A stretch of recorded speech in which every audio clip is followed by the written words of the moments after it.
Welcome! Today, we'll be exploring an interesting problem, palindrome partitioning 2. This problem focuses on partitioning a string to minimize the number of cuts needed to create palindromes. We'll discuss different approaches, analyze their complexities, and understand the underlying concepts. Let's dive in. In this problem, you're given a string S and tasked with partitioning it in such a way that every substring in the partition is a palindrome. The goal is to determine the minimum number of cuts required to achieve this partitioning. A palindrome, as you may recall, is a string that reads the same forward and backward. For instance, Madam and Racecar are palindromes, but hello is not. The input for this problem is a single string S, and the output is an integer representing the minimum number of cuts needed. To better understand this, let's look at a concrete example. If the input string is S equals ob, how many cuts would be necessary to partition it into palindromic substrings? The output for the input S equals ob is 1. Here's why: we can partition the string as AA a B. The substring AA is a palindrome, and B is also a palindrome on its own.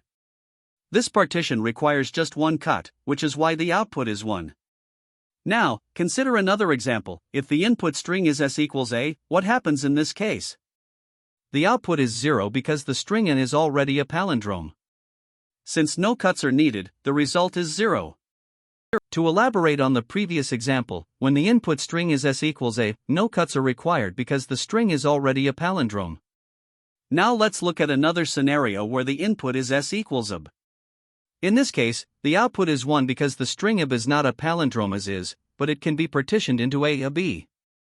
Both A and B are palindromes individually, and achieving this partition requires a single cut. This shows how the problem involves finding the fewest possible cuts to ensure all substrings are palindromes. Also, the problem comes with specific constraints to keep in mind. When solving this problem, it's important to consider edge cases. For instance, if the string has only one character, like S equals A, no cuts are needed because such a string is inherently a palindrome. Similarly, if all characters in the string are the same, like S equals AAA, the entire string is already a palindrome, so again, no cuts are required. On the other hand, for a string like S equals ABC, where no palindromic substrings longer than one character exist, you would need N1 cuts, where N is the length of the string. Finally, if the input string is already a palindrome, like S equals Racecar, no cuts are necessary. These edge cases highlight the importance of carefully analyzing the structure of the string to determine the minimum cuts required. To solve the problem of finding the minimum cuts needed for a string to be partitioned into palindromic substrings, we first consider the brute force approach. The intuition here is straightforward: generate all possible ways to partition the string, check if each partition is valid by verifying that every substring is a palindrome, and then calculate the minimum number of cuts required. For palindrome checking, we can verify each substring in linear time. However, the major drawback of this approach lies in its time complexity. Since there are 2 raised to the power of n-1 possible ways to partition a string of length n, the overall time complexity becomes exponential n*2 to the power of n, making it impractical for larger input sizes. Although the space complexity is linear, as it depends on the recursive call stack, this approach is simply too computationally expensive. Thus, it is not feasible for competitive programming or real-world applications. Now, to address the inefficiency of the brute force approach, we turn to dynamic programming, which allows us to optimize our computation. This approach revolves around 2 main ideas. First, we pre-compute whether each substring of the input string is a palindrome. This involves creating a table where palindrome I, j, tells us if the substring from index I to j is a palindrome. Using the recurrence relation, we can efficiently compute this. A substring is a palindrome if its outer characters match and the inner substring is also a palindrome. Once this preprocessing is done, checking whether any substring is a palindrome can be accomplished in constant time. Second, we calculate the minimum cuts using a DP array where DP, I, represents the minimum cuts required for the substring starting at the beginning and ending at index I. If the entire substring is already a palindrome, no cuts are needed, so DP, I, is 0. Otherwise, we iterate through all possible partition points, checking if the substring after the partition is a palindrome, and calculate the minimum cuts accordingly. This step ensures that we systematically minimize the number of cuts. The overall time complexity of this approach is quadratic, n squared, as both the palindrome preprocessing and the DP computation involve nested loops. The space complexity is also n squared, due to the storage requirements for the DP and palindrome tables. This balance between efficiency and correctness makes the dynamic programming approach far superior to brute force. While other methods, such as greedy or heuristic-based approaches, might seem appealing due to their simplicity, they fail to guarantee optimal results in all scenarios. For example, minimizing cuts based on local palindrome expansions can overlook certain valid partitions, leading to suboptimal solutions. This is why the dynamic programming approach is the chosen strategy for this problem. By pre-computing whether substrings are palindromes, we eliminate redundant calculations and convert the problem into an optimization task that can be solved systematically. The key insight here is that the combination of preprocessing and dynamic programming allows us to efficiently explore all valid partitions without the computational overhead of a brute force method. However, there are trade-offs. The n squared space complexity can become a limitation for extremely large strings. Despite this, the quadratic time complexity is manageable for most practical input sizes, making this approach the most practical solution for balancing correctness, efficiency, and space usage. The problem we're tackling is to determine the minimum cuts needed to partition a string such that every substring in the partition is a palindrome. A palindrome, as you may recall, is a string that reads the same forwards and backwards, like ABA or RASCAR. Initially, we can explore a brute force solution to understand the problem better. This approach involves generating all possible partitions of the string. For instance, with the string ob, partitions could include a, b, a, b, or even a, lub. For each partition, we would check if all the substrings are palindromes. If they are, we calculate the number of cuts required to create that partition. Among all valid partitions, we return the one with the minimum cuts. However, this naive approach is computationally expensive, with a time complexity that grows exponentially because we generate all possible partitions of the string. To make the process more efficient, we can use dynamic programming, which avoids redundant computations by breaking the problem into overlapping subproblems. The first step in this optimized approach is to pre-compute whether each substring is a palindrome. We achieve this using a two-dimensional DP table called is_palindrome, where is_palindrome, I, j, tells us if the substring from index I to j is a palindrome.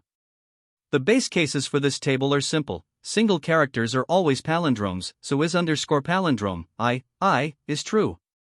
For two consecutive characters, they form a palindrome if they are equal. For substrings longer than 2 characters, we check if the first and last characters are the same and whether the substring between them is also a palindrome, as stored in is_palindrome, I+1, j1. This preprocessing is efficient, with a time complexity of n squared, where n is the length of the string. Once we have pre-computed which substrings are palindromes, we move on to minimizing the cuts required using another DP array, DP. Here, DP I represents the minimum number of cuts needed to partition the substring S0 I+1 into palindromes. The base case is straightforward. DP 0 is 0 because a single character requires no cuts. For each index I, we first check if the entire substring S0 I+1 is a palindrome. If it is, no cuts are needed, so DP I is set to 0. Otherwise, we iterate through all possible partitions of the substring using an index j. If the substring S j+1 I+1 is a palindrome, we calculate the cuts as DP j+1 and take the minimum value. This ensures that we find the optimal solution for each substring incrementally. The time complexity for this step is also n squared.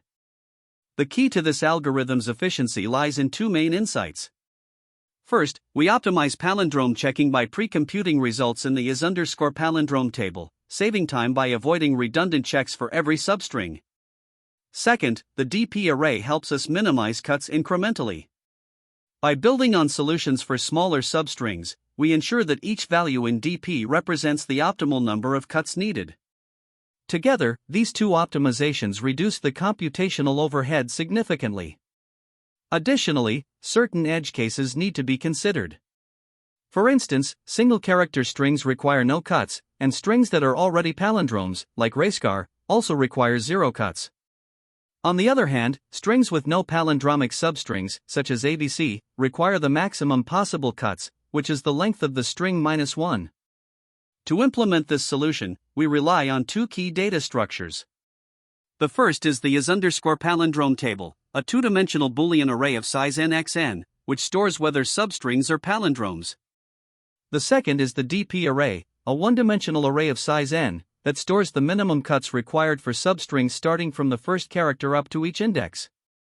In terms of complexity, the time cost is dominated by the nested loops that handle palindrome checking and cut minimization, both of which run in O(n²). The space complexity is also O(n²) due to the is_palindrome table, while the dp array contributes an additional O(n) space, making the algorithm efficient for moderately sized strings.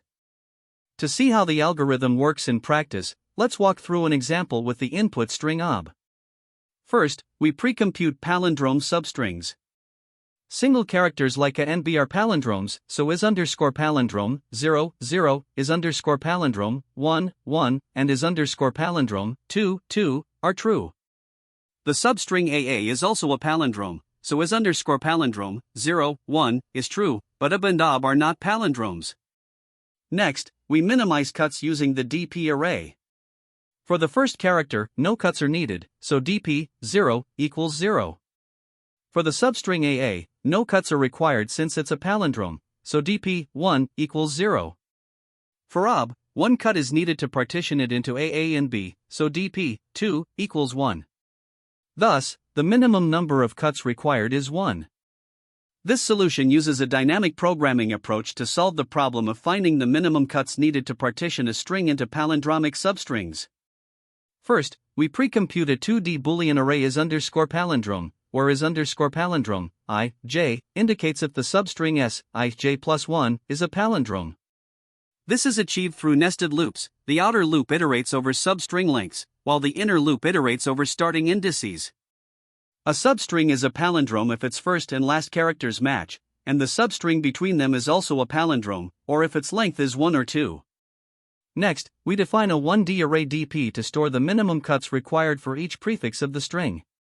If the substring s, 0i plus 1, is a palindrome, no cuts are needed, so dp I is set to 0. Otherwise, we iterate over possible cuts, from j equals 0 to j equals I1, and update dp I as the minimum of its current value and dp j plus 1, one cut after the palindrome s, j plus 1 I plus 1. Finally, the result is stored in dp n1, representing the minimum cuts required for the entire string. This approach ensures we compute the result efficiently using pre-computed palindrome information, achieving a time complexity of O(n²). Here, we start by defining the method minCut, which takes a string s as input. The goal is to find the minimum number of cuts needed to partition the string into palindromic substrings. First, we determine the length of the string n and initialize a 2D Boolean array, is_palindrome, to keep track of which substrings are palindromes. To populate this table, we use nested loops. The outer loop iterates over all possible lengths of substrings, starting from 1. The inner loop calculates the starting and ending indices for each substring of the current length. For each substring, we check if the characters at the start and end match. If they do, we then check the surrounding substring, either directly marking it as a palindrome for lengths of 1 or 2, or relying on the pre-computed value for the inner substring. This table is critical because it allows us to efficiently determine if any substring is a palindrome in constant time. After that, we initialize a dynamic programming array, dp, where each element represents the minimum cuts needed for the substring up to that index. Initially, we fill this array with integer.max_value to signify unprocessed states. Now, we begin a loop to calculate the minimum cuts for each position in the string. If the substring from the start to the current position is a palindrome, no cuts are needed, so we can set dp I to 0. If the substring from the start to the current position is not a palindrome, we calculate the minimum cuts needed by iterating over all possible partitions. For each partition, we check if the substring from j plus 1 to I is a palindrome using our pre-computed is_palindrome table. If it is, we update dp I by taking the minimum of its current value in dp, j, plus 1. This ensures that we are considering all valid partitions and finding the optimal solution. Once the loop completes, the value at dp, n1, will contain the minimum number of cuts required for the entire string. Finally, we return this value as the result. This implementation combines the power of dynamic programming and pre-computed palindrome information to efficiently solve the problem, ensuring that we achieve a time complexity of O(n squared), which is suitable for this problem's constraints. The problem Palindrome Partitioning 2 requires us to find the minimum number of cuts needed to partition a given string so that every substring in the partition is a palindrome. To solve this, the first step is to pre-compute which substrings of the input string are palindromes. We do this using a 2D Boolean array called is_palindrome, where is_palindrome, I, j, indicates whether the substring from index I to j is a palindrome.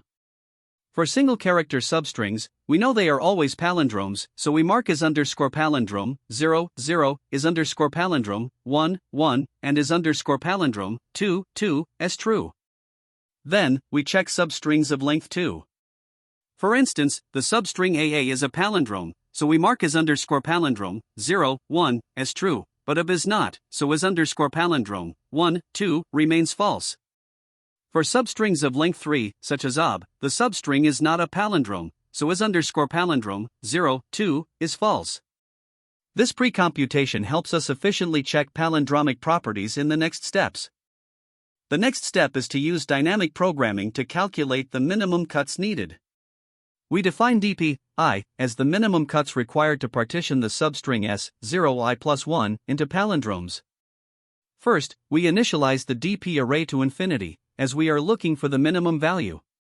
For the first character, since is_palindrome, 0, 0, is true, no cuts are needed, so dp, 0, equals 0. For the second character, since is_palindrome, 0, 1, is also true, it means the substring AA is already a palindrome, so again, no cuts are needed, and dp, 1, equals 0. For the third character, the substring ob is not a palindrome, so we consider possible cuts.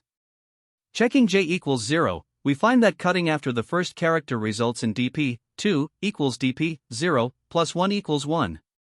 Checking j equals 1, the substring ab is not a palindrome, but the single character b is, so we update dp, 2, equals dp, 1, plus 1 equals 1. The final dp array is 0, 0, 1, and the result is dp, 1, equals 1, indicating one cut is needed. To understand the approach further, let's look at the input string racecar, which is already a palindrome. As before, we start by pre-computing the palindromic substrings using a 7 by 7 matrix is_palindrome. All single-character substrings are palindromes.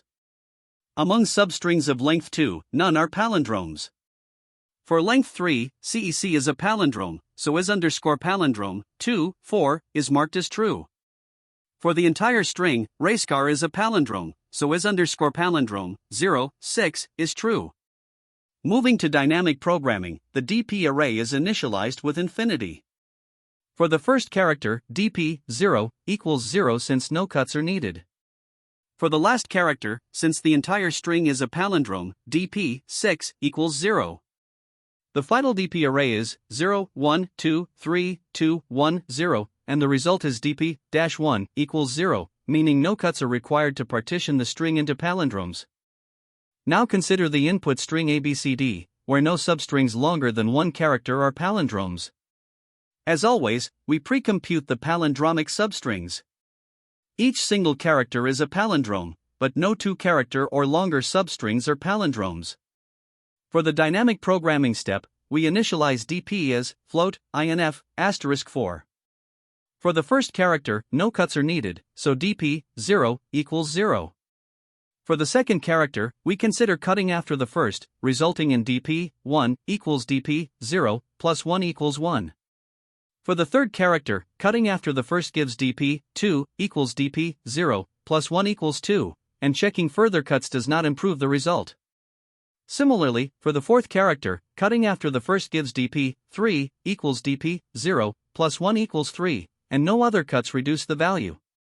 The final dp array is 0, 1, 2, 3, and the result is dp-1 equals 3, meaning 3 cuts are needed to partition the string into palindromes. To analyze the time complexity of our solution, we start with the pre-computation of the is_palindrome table. This table is a 2D matrix where each cell represents whether a specific substring of the input string is a palindrome. To build this table, we consider substrings of increasing lengths, starting from 1 up to n. For each length, we iterate through all possible starting indices, calculate the corresponding ending index, and check if the substring is a palindrome. Checking each substring involves constant time operations, but the total number of substrings grows quadratically. Specifically, the number of substrings of length 1 is n, of length 2 is n1, and so on, down to length n, which is just 1. Summing these gives us n plus n1 plus n2 plus 1, which simplifies to n asterisk n plus 1/2. Therefore, the time complexity for pre-computing the is_palindrome table is n squared. The second component of the time complexity comes from the dynamic programming step, where we calculate the minimum cuts. Here, we maintain a dp array where dp I represents the minimum cuts required for the substring from the start of the string to the ith character. For each index I, we first check if the entire substring from the start to I is a palindrome, which takes constant time using the pre-computed is_palindrome table. If it's not, we loop through all previous indices to find the minimum cuts required, checking if the substring from index j plus 1 to I is a palindrome for each j. This inner loop can run up to I times for each I, resulting in an overall complexity of 1 plus 2 plus 3 plus n, which simplifies to n asterisk n plus 1/2. This gives us another n squared for the dynamic programming step. Combining this with the pre-computation step, the total time complexity of the solution is n squared plus n squared, which simplifies to n squared. Next, let's consider the space complexity. The primary contributor to space usage is the is_palindrome table, which is a 2D Boolean matrix of size n by n. This requires n squared space. In addition, we use a dynamic programming array, dp, to store the minimum cuts for each substring, and this is a 1D array of size n, contributing n space. Apart from these, we have a few auxiliary variables for loop counters and indices, which use constant space, or 1. When we sum these together, the total space complexity of the solution becomes n squared for the is_palindrome table, plus n for the dp array, and 1 for the auxiliary variables. Therefore, the overall space complexity is n squared. Finally, let's compare this optimized solution to a brute force approach. In a naive solution, we would recursively generate all possible partitions of the string and check each substring to determine if it's a palindrome. Generating all partitions incurs a time complexity of 2 to the power of n, and checking if each substring is a palindrome takes n, leading to an overall time complexity of 2 to the power of n asterisk n. The space complexity for this approach is n, due to the recursive stack depth. In contrast, our optimized solution pre-computes palindrome checks and uses dynamic programming to avoid redundant calculations. This reduces the time complexity dramatically to n squared, and the space complexity to n squared. This makes the optimized approach far more efficient and practical for large input sizes, such as strings with lengths up to 10 cubed, which are common in competitive programming scenarios. When tackling this problem, there are several common mistakes to watch out for. First, not accounting for overlapping subproblems in dynamic programming can lead to redundant computations. For example, failing to use memoization or tabulation effectively can make the solution inefficient, especially for larger inputs. Next, improper palindrome checks are another frequent issue. A naive method, like reversing substrings, is far too costly in terms of time complexity. Instead, use optimized approaches such as two-pointer techniques or pre-compute a palindrome table in n squared time for better performance. Additionally, an incorrect base case in recursive solutions is a common pitfall. Overlooking edge cases like an empty string or a single character string can result in unnecessary cuts or incorrect outputs. It's also important to consider edge cases in input, such as strings where all characters are identical, like AAA, or strings with no palindromic substrings, like ABCD. These scenarios often reveal flaws in your partitioning logic. Finally, ignoring the constraints and complexity of the problem can lead to ineffective solutions. Remember, for input sizes up to 10 cubed, brute force approaches are infeasible.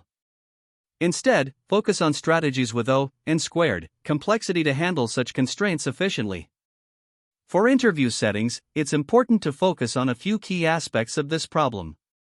First, highlight how the properties of palindromes, such as symmetry and the efficiency of two-pointer checks, can be leveraged to optimize your solution. For instance, pre-computing a table to determine if substrings or palindromes can significantly reduce redundant calculations. Also, be prepared to discuss trade-offs between different approaches, such as recursive backtracking and dynamic programming. While backtracking is intuitive, dynamic programming is preferred for minimizing cuts due to overlapping subproblems. Clear communication is another critical factor. Make sure to articulate how your solution reduces redundant computations and optimizes space usage. Lastly, emphasize iterative debugging in your problem-solving process. Start by testing your solution on small inputs to ensure correctness, and then focus on optimizing it for larger cases. This approach not only improves your solution but also demonstrates your systematic problem-solving skills. If you're interested in related problems that can help build a deeper understanding of palindrome partitioning, there are several worth exploring. LeetCode 131, Palindrome Partitioning, is a foundational problem that focuses on generating all valid partitions of a string into palindromic substrings. LeetCode 516, Longest Palindromic Subsequence, shifts the focus to identifying the longest subsequence in a string that reads the same forward and backward. LeetCode 647, Palindromic Substrings, counts all palindromic substrings in a given string, which is particularly useful for pre-computing palindrome information. Lastly, LeetCode 5, Longest Palindromic Substring, helps develop intuition for identifying palindromic substrings using dynamic programming or expand-around center techniques. These problems not only reinforce the concepts needed for this challenge but also enhance your overall problem-solving toolkit for palindrome-related questions. Now, let's consider some alternative approaches to solving this problem. Recursive backtracking allows you to explore all possible partitions and check if each substring is a palindrome. While this approach is intuitive, its exponential time complexity, 2 to the power of n, makes it impractical for large strings. Dynamic programming, on the other hand, is far more efficient. By pre-computing palindromes in n² time and using another DP table to calculate the minimum cuts, you can achieve a solution that works well within the problem's constraints. Another method is the expand-around center technique, which identifies palindromic substrings by expanding outward from each character or pair of characters. While this can be faster in some cases, you may still need additional logic to minimize cuts. Lastly, a greedy approach could be considered for specific constraints, such as always choosing the largest palindrome first. However, this strategy is not guaranteed to provide optimal results in all scenarios. Each of these methods has its own strengths and weaknesses, so understanding when to apply each is key to mastering problems like this one. Great job on making it to the end. Today, we reviewed Palindrome Partitioning 2, emphasizing the importance of efficiency and optimization in solving partition problems. Remember to practice dynamic programming and palindrome-related problems to strengthen your skills. Thanks for watching, and see you in the next session. That's the end of this tutorial. I hope you found this explanation helpful for understanding the solution to this LeetCode problem. If you enjoyed this content, please consider subscribing to the channel for more coding tutorials and solutions. Feel free to leave a like if this video helped you, and don't hesitate to comment with any questions you might have. Thanks for watching, and happy coding!